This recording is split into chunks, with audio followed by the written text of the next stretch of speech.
Hello, welcome back, everybody, to another year of the Sunday Podcast. I'm Ollie Lum. And I'm Matt Seddon. Back in 2025 for our 5th season. You can expect more of this. He's claiming that he was ill before the semi-final, whatever. But, you know, I just feel like at that point he was just looking for attention. And some of this. Elio normally say, no human is limited. So I can't limit myself, or I can't just say I can do. As well as event coverage around all the major races on the UK circuit. And if you're a fan of the pod, please give us a rating and review on your preferred podcast streaming service. And if you want to stay up to date with all the latest news, give us a follow on Instagram at Sunday Podcast. As always, thanks for listening. See you next time. And we hope you enjoyed the episode. Hello and welcome back to another episode. This one is brought to you guys by sportsnews.com. As always, look, Valencia just went down. Matt and I's, I guess, pretty much a live reaction, mate, to the races. Watch them this morning and let's get our teeth stuck into them, because obviously quick races out the front on the men's and women's side, and also some great British performances as well. So as always, we expect that, right? Mate, we do. And yeah, I guess actually with the weather being a little warmer than usual in Valencia, and quite surprisingly, you know, plenty of national records came out of Valencia, but we didn't have any blistering time. I mean, 2:14 on the women's front side, and career getting the win and just looking very, very strong 2:2 for him. Like, they are very, very good marathon times, some of the fastest you'll see all year. But yeah, nothing like blistering, getting ever closer to those insane world records. And perhaps that's what we're going to see more of over the next few years in the marathon, is a lot more consistent sort of 2:02s and that becoming the sort of norm winning time, potentially some 2:01, 2:02s. And then, but what you are seeing is still a heap of national records, you know, on the men's side around that 2:04, 2:05 mark, and then obviously on the women's side, that 2:20 mark, and people trying to get ever closer to those sort of barriers. And I think 2:05 is definitely a big barrier on the men's side still. And obviously on the women's, 2:20 is like that golden barrier as well. How long do you think it's going to be, mate, until I guess it settles down with the national records? Because I almost feel like it's obviously it's a combination of the shoes and some of the other tech and the nutrition and maybe slight changes in training, everyone getting out to these fast races and then being paced really well. But at some point, surely it's going to have to settle and to the point where a national record becomes like a massive deal again. Not that it's not. I'm sure these athletes still feel a lot of pride, but when your national record gets broken every year, for example, it's not got the same kind of like royalty around it. I think the reason national records are getting hammered frequently and being challenged is because each country has 3 or 4 men or women who can actually achieve and shoot for that national record. And I think that's why we're just seeing a constant sort of just turnover of these times. And, you know, you look at the Brits now, Yi with a phenomenal run today, by the way, 2:06:38. We'll get into more of that in a bit. But that 2:06:38, you're then thinking, you know, he's now going to get ever closer to Farah's record. You've got Emil who's going to be knocking on the door of Farah's record. I mean, Sessman is also knocking on the door. Paddy Diva is, you know, he ran exceptionally well in New York. What's that time worth in New York if he was to run in Valencia today? So we ourselves as a nation are going to have 4 guys probably knocking on the door of Farah's British record. And I think that's what you're seeing in France. That's what you're seeing in Japan. That's what you're seeing in Germany. That all those European nations, you know, you're seeing 3 or 4 men. And that's why we're being spoilt by so many national records. And it seems like every marathon, every half, every 10K you load up and some form of a national record goes, but it's by different people. It's not, there's not this one outstanding athlete and you're relying on them to be in PB shape every single time.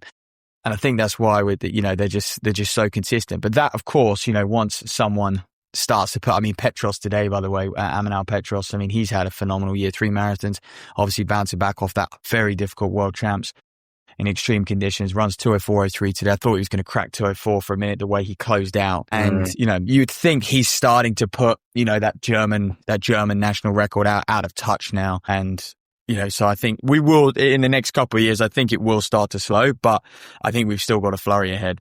Yeah, I think you're right, mate. And I think, like you mentioned, that kind of magical 2:05 barrier, we might see 1, maybe 2 Brits kind of break that in the next few years. But after that, they're not all going to be shooting for it. They're not all going to be kind of around that 2:6 like they are with the 2:6:27 mark. A couple will kind of push ahead, and that maybe be it. But yeah, back on Petros, mate. Like, that's just a ridiculous season. And 5-10 years ago, that's unheard of. To go, what was he, 8th in London, silver at the World Champs, and then 12 weeks after the World Champs, like you say, a ridiculously hard World Champs as well, comes and runs 2:04 in Valencia. Is he gonna have a rest now, or will we see him back in London? You know, because they'll want to get him. They get the best fields they can, and they'll now want him, and he'll be a wanted man. And how do you say no to that? He got quicker and quicker. What I love about Petros, I mean, he got fractionally quicker. He's actually very consistent, but he's still, he was 62.40 halfway, so he's still negative split very nicely. And it was a very, very aggressive last. Specifically, his last sort of K was very, very impressive. But what I like about Petros is he is a racer, and I think that showed at the World Champs. Like he seems to thrive in these sort of like head-to-head battles he gets himself in, and saw that today. Like he was being dragged through with a couple guys. He enjoyed hunting men down, and I think everyone does. You gain confidence in those situations, but he still comes out on top. Whoever he's with, he always comes out on top. He was able to put Cabrab away, and those two worked together for a long period of time. Like I said, was almost rewarded with a sub 2:04.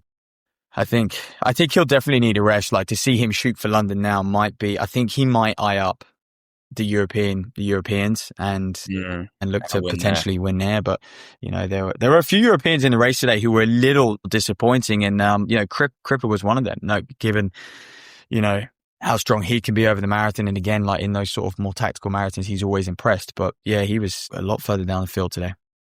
Yeah, and I think it just shows you the importance of preparation and planning for which group you go with, because Petros today, like, yes, he's had an amazing race. Like, that's probably the best he could have done, but he's also never winning that race with someone like John Career in, because he's gone off with the second group.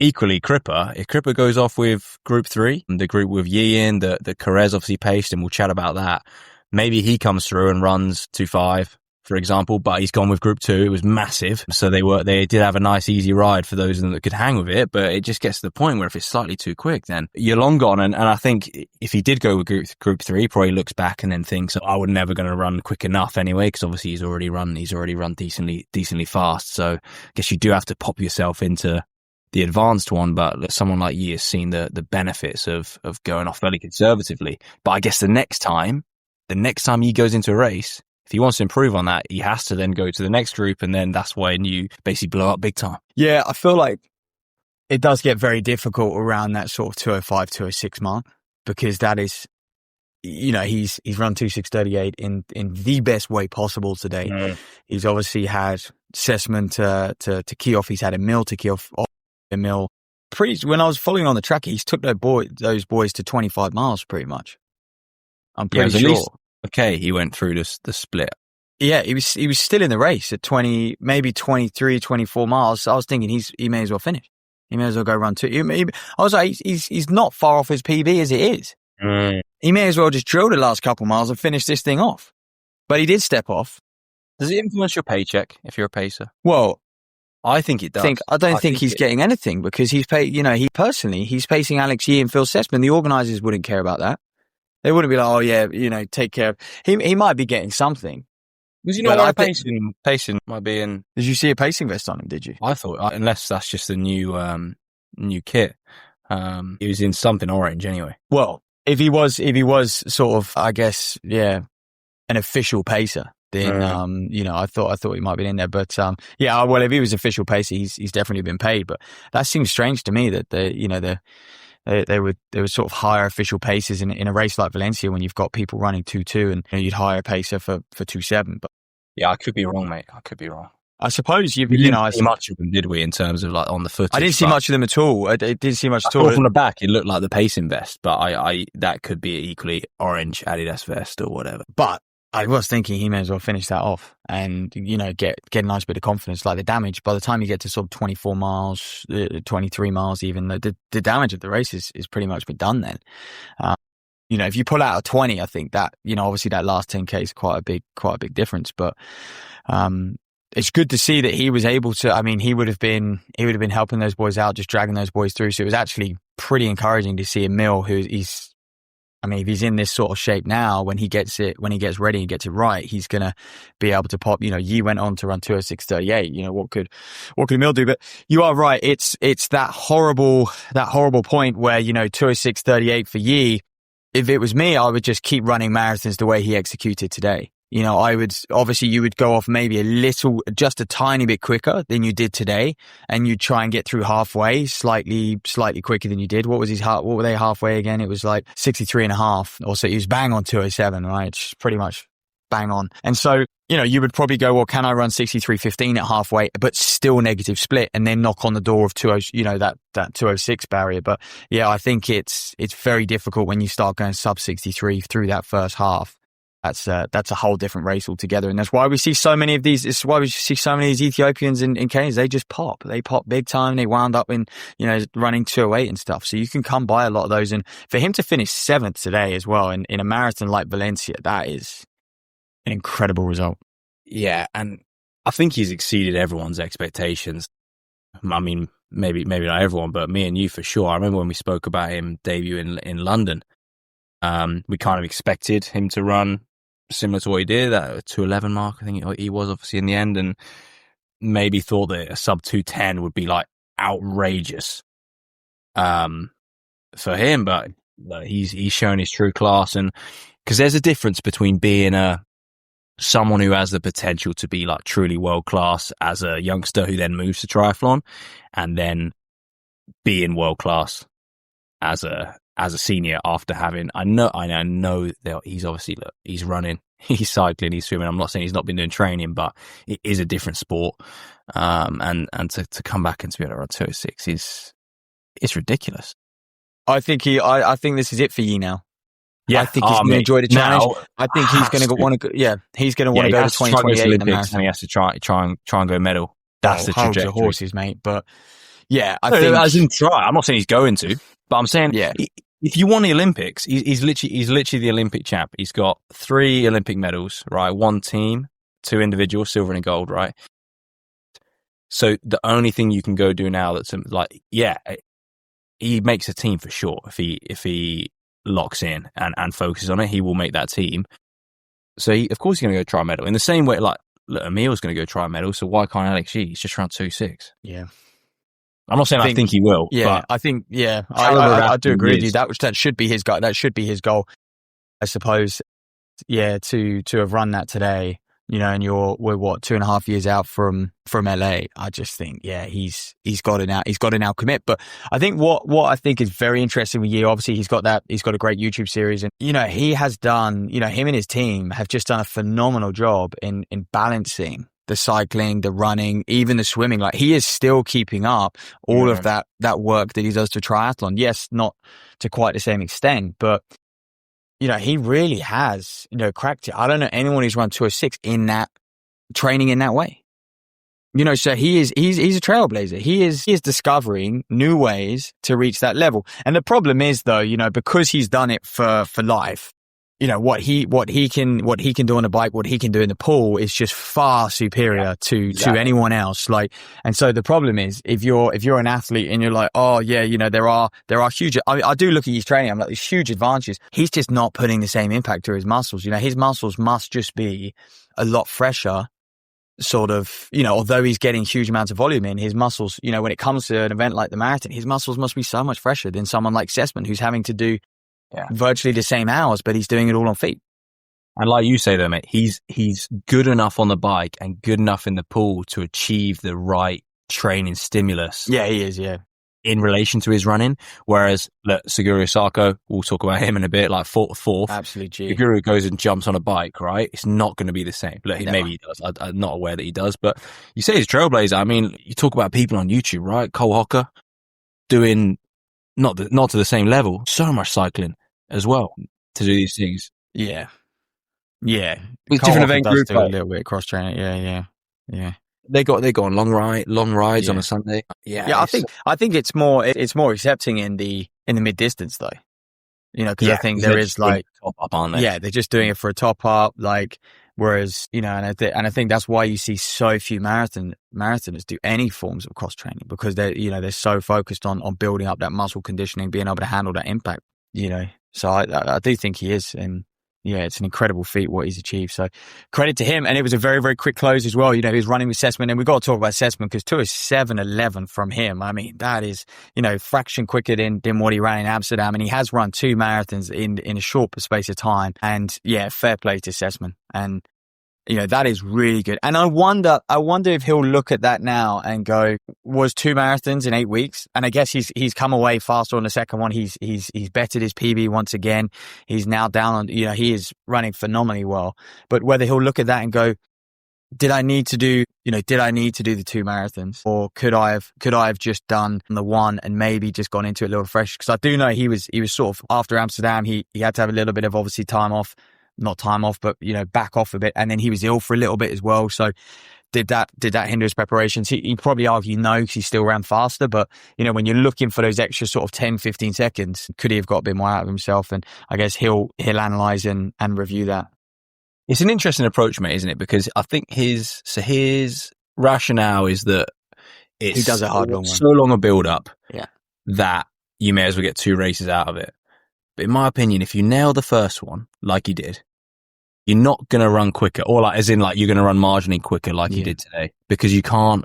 I train think a lot that's the course. Better. Valencia's a better course. So running the same time is a positive. But then why do the next one if you nail the first one? Because actually now he's 8 weeks behind where he would have been in his prep for his next one had he just rested after Amsterdam. And obviously today, look, as far as we know anyway, no injuries, nothing, no issues. But the injury risk from training for this and the race today is surely far greater than had he just stopped. I get it if you have a great build up and then you mess up on the day, and he ran 2:12 right in Amsterdam, to come here and actually make the most of the shape he had because you got a little bit ill on the week of the race. I get that, having been prepped to go and do 2, but if you nail the first one like you did, the best case scenario is like you did today and you run 10 seconds quicker, but who really cares? I think, 10 seconds is 10 seconds, it's maybe his Haziq's bonus was 2:07:15, so he needed to. Yeah, I mean, there is the fact that he's probably picked up a bit of money from doing 2 as well, but he's also just an incredibly robust athlete. Do you know what? There is an element of if you can race at that level consistently, then why not? I'm just interested. It's not a criticism necessarily. No. I agree, and I've got no doubt that we'll see him in London as well. So, he will. I mean, what's London? 16 weeks away, maybe just over. So, I probably imagine that he's going to turn around for that. Or will he now just sort of prepare for the Europeans and try and compete at the European Championship Marathon? Will he bypass London? Because he's definitely put himself in the driving seat. What will he do at the Europeans? Will he want to do a championship marathon? When we talk about 2028, it's probably Europeans is probably a perfect chance to get the experience of a championship marathon. The standard's a little less. You're on, you're on home soil. People would go nuts for that. Because 2027, the World Champs is in China, isn't it? You might just that's probably a year where, to be honest, they're all going to have to get quicker, because the standard was what 2:6:30, is it? Or going to be the future standard 2:6:30. So they're all, even you today 2:6:38. They're going to need to get quicker if they want to qualify. If the standards are going to be at the same insane level in the marathon, they're going to need to step up. So 2027 is almost the year that you want to focus on chasing a quick one, and potentially get that experience in 2026. So we'll see how they get on. Ed Ches just behind Sessman. Nice running from him. Johnny Mellor 2:08:45. That is a very, very strong run. We had Ben Connor 2:10-ish. We had Jack Rowe a little further down.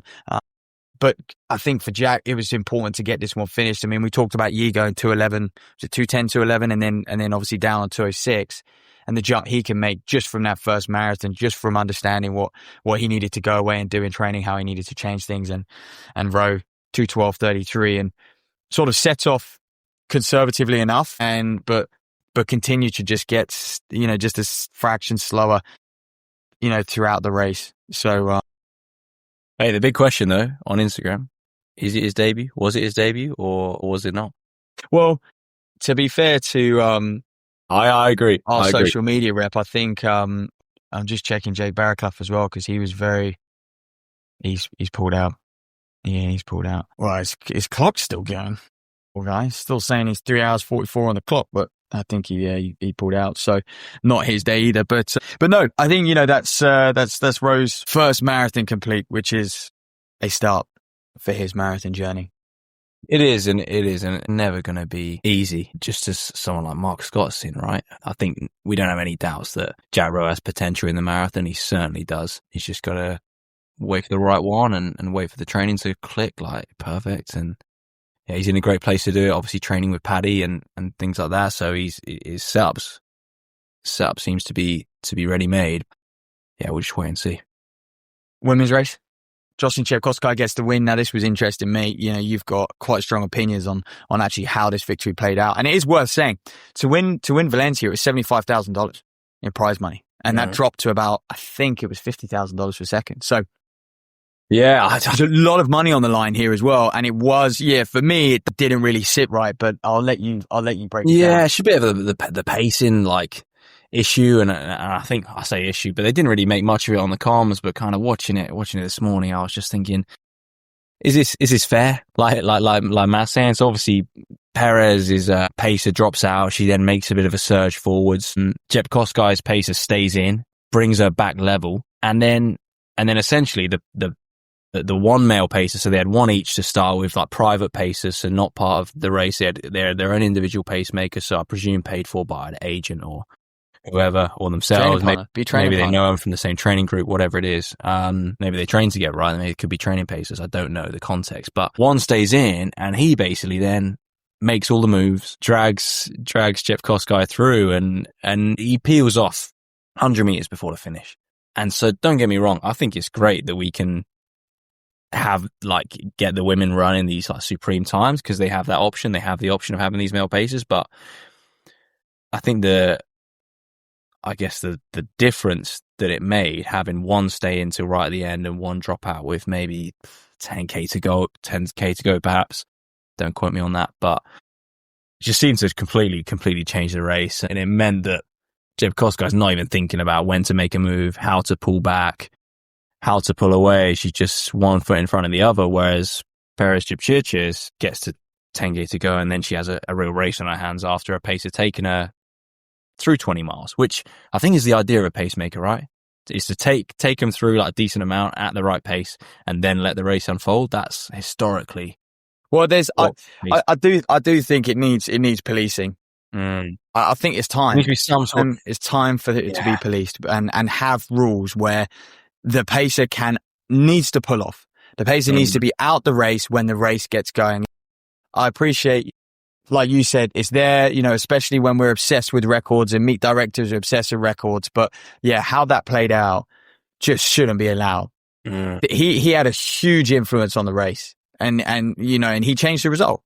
And maybe that the outcome would maybe be the result's the same, but it definitely influenced how it played out. And imagine on the track, right? Like, say, Faith Kipyegon's out in front, going for a record, but then, like, I don't know, Georgia Bell, right? Batacletti's got a bloke in front of her, personal pacer, and just drags her back through. There's no racing. There's no racing. It's so bad.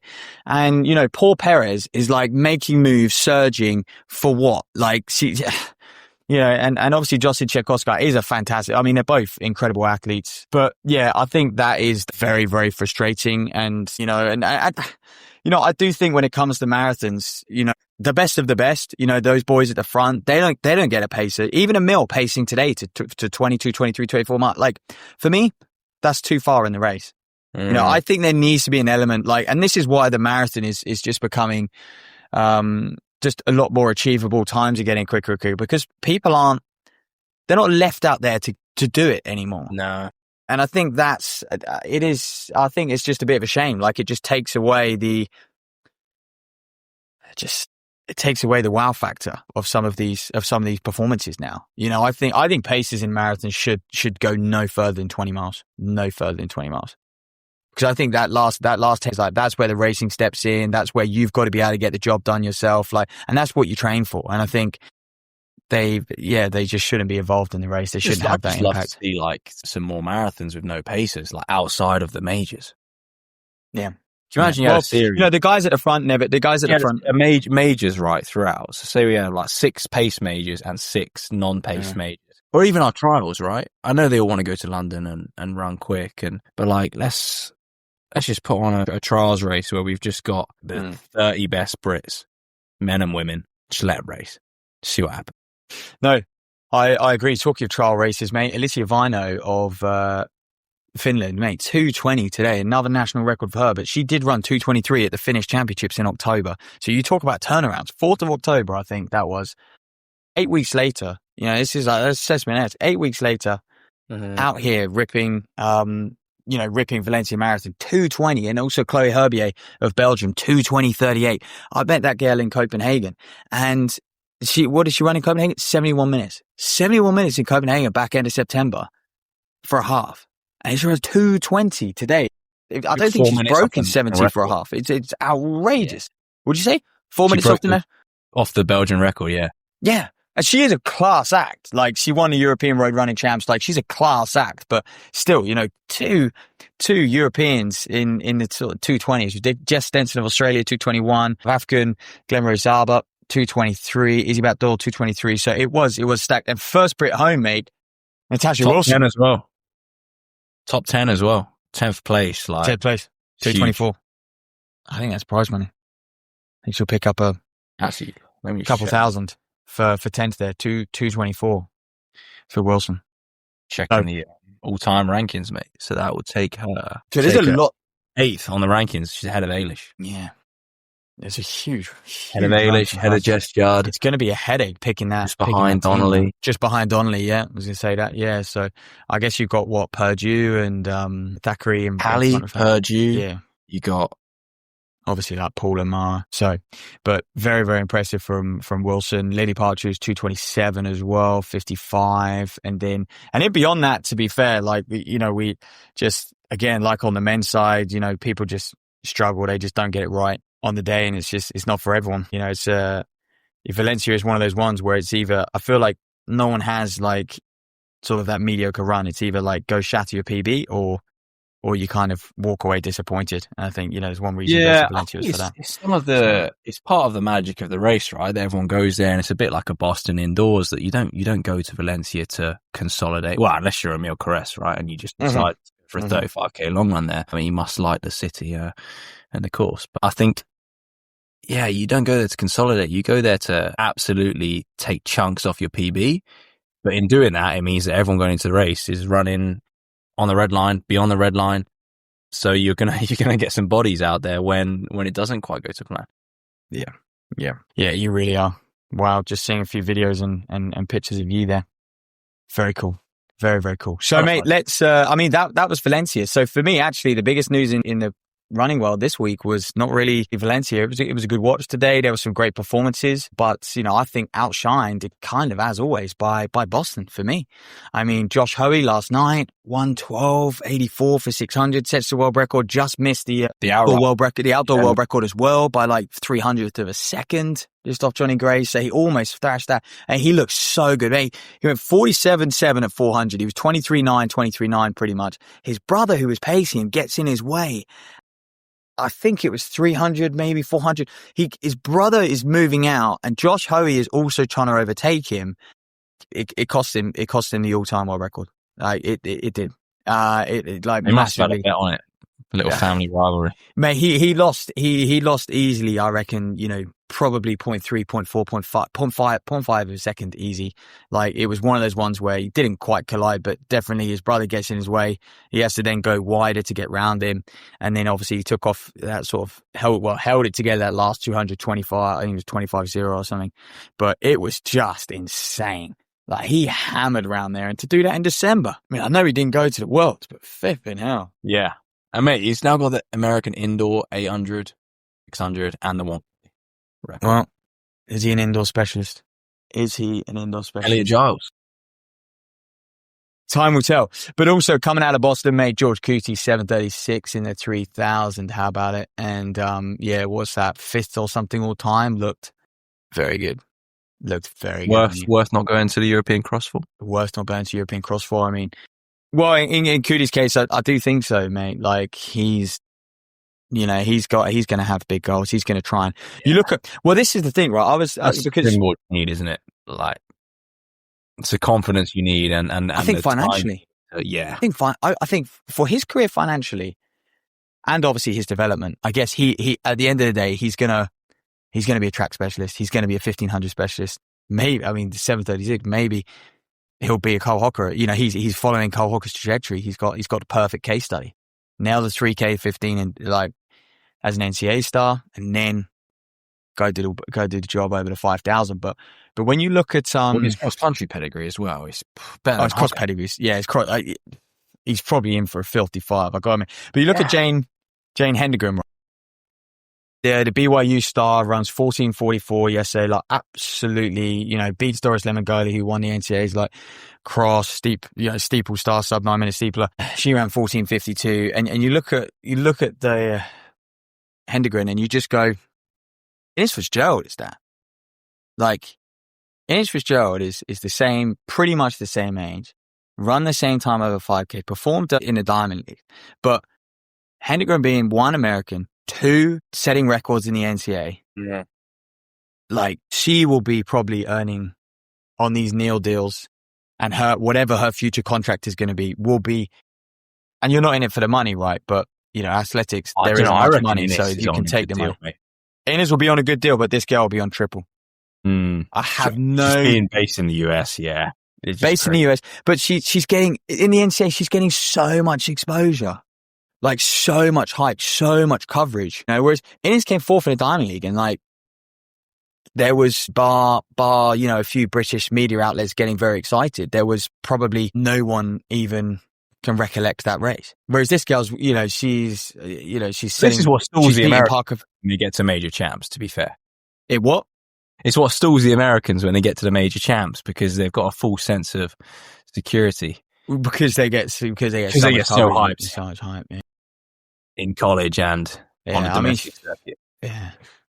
Picking Parker Valby's records, you know, not a million miles off Elise Cranning's American record of 14:33. But yeah, Boston delivered in the 5 as well. Lads running in the men's 5. Obviously, Gary Martin was like, I think 13:06 or something. Samuel 13:05. So another very, very deep 5K as well on the men's side. It's mad that it's like become such a normal thing for people just to be spanking times indoors in December.